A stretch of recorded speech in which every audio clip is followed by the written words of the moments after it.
It's Friday morning. எப்பயும் போல் காலைஞ்சி குளிச்சு வச்சுட்டு கொஞ்சம் பூவெலாம் வச்சுட்டு அப்புறம் லஞ்சு ப்ரிப்பேர் பண்ண ஸ்டார்ட் பண்ணிவிட்டேன். வெள்ளிக்கிழமையானே பருப்பு வைக்கணும்னு சொல்கிறாங்க. ஸோ அம்மாட்ட தான் கேட்டு என்ன லஞ்சு வைக்கலாம் அப்படின்னு. ரசம் வச்சு பருப்பு கூட்டு வச்சிரு அப்படின்னாங்க. ஸோ அது மாதிரி தான் ரெடி பண்ணிக்கிறேன். எக்ஸ்ட்ரா கொஞ்சம் வாழைக்காய் வறுவல் அப்புறம் வச்சு லஞ்சை முடிச்சுட்டு ஈவினிங் போல் குலதெய்வம் கோயில் போகலான்னு கிளம்பிக்கிருந்தோம். அப்படியே ரெஸ்ட்டே இல்லாத மாதிரி தான் இருந்துச்சு. அப்புறம் வெசல் பூஜை வெசல் தான் க்ளீன் பண்ணி ரொம்ப நாள் ஆயிடுச்சு.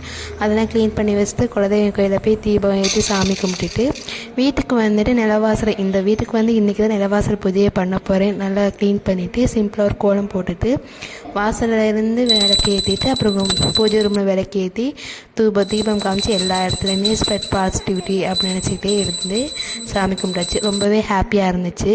இந்த ஒரு தருணத்துக்கு எங்கேருந்தே சொல்லலாம். அந்த மாதிரி ஒரு ஹாப்பி மூமெண்ட்டு தான். எல்லாருமே நல்லா இருக்கும்னு நல்லா இருப்போம். நெக்ஸ்ட் வீடியோ பார்க்கலாம்.